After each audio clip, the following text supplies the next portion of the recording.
അതെന്താണെന്ന് വെച്ചാൽ അതിനകത്ത് ഒരു വാട്സപ്പ് ഗ്രൂപ്പ് ഉണ്ടായിരുന്നേ.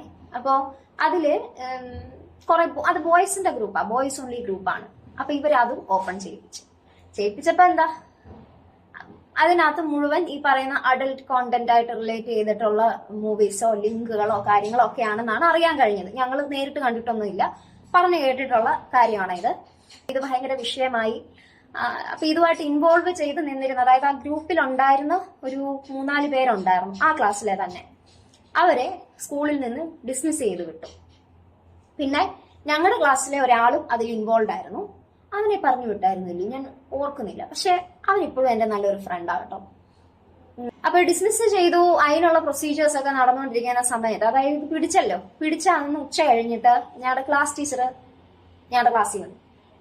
അപ്പൊ ഉച്ച കഴിഞ്ഞിട്ട് നമ്മളെല്ലാരും ഇങ്ങനെ വെയിറ്റ് ചെയ്തിരിക്കുകയാണ് ഒരു ഉപദേശമൊക്കെ കേൾക്കാനായിട്ടുള്ള ഒരു മൈൻഡ് സെറ്റില്.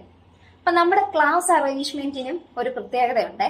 അതായത് ഞങ്ങളുടെ ടീച്ചറിന്റെ ഐഡിയ ആണ്, ബോയ്സിനെ എല്ലാം ഫ്രണ്ടിലിരുത്തിയിട്ട് അത്യാവശ്യം പഠിക്കുന്ന അല്ലെങ്കിൽ ക്ലാസ്സിൽ കുഴപ്പങ്ങളൊന്നും കാണിക്കാത്ത പെൺകുട്ടികളെ ബാക്ക് ബെഞ്ചിൽ ഇരുത്തും. അപ്പൊ ബാക്ക് ബെഞ്ചേഴ്സ് ആയിരുന്നു ഞങ്ങളൊക്കെ. അപ്പൊ ഞാൻ ഇരിക്കുന്ന റോ എന്ന് പറയുന്നത് ബോയ്സ് എല്ലാം ഒരു 4-5 റോ ബോയ്സ് ഉണ്ട്. അതിന്റെ ബാക്കിലാണ് ഞങ്ങൾ ഗേൾസ് കുറച്ചുപേര് ഇരിക്കുന്നത്. പക്ഷെ വിസിബിളി ഞങ്ങൾ ഈ പറയുന്ന പോലെ അലമ്പ് കാണിക്കുന്നില്ലായിരുന്നു എങ്കിലും ഞങ്ങൾ അലമ്പ് കാണിക്കുമായിരുന്നു ഓടിക്കുന്നത്, വേറെ കാര്യം. എനിവേ, അപ്പൊ ഇങ്ങനെയാണ് സീറ്റിംഗ് അറേഞ്ച്മെന്റ്. അപ്പോ ടീച്ചർ പറഞ്ഞു, ആദ്യം ഒരു ചോദ്യമാണ് ചോദിച്ചത്. ബോയ്സിനോടാണ് ചോദ്യം, നിങ്ങളിൽ എത്ര പേര് ഈ തരത്തിലുള്ള വീഡിയോസ് അല്ലെങ്കിൽ ഈ പറയുന്ന അഡൽട്ട് കോണ്ടന്റ് ഉള്ള വീഡിയോസ് കാണാറുണ്ട് അല്ലെങ്കിൽ കണ്ടിട്ടുണ്ട്? കാണാത്തവർ ആരെങ്കിലും ഉണ്ടോ എന്നുള്ളതായിരുന്നു ചോദ്യം.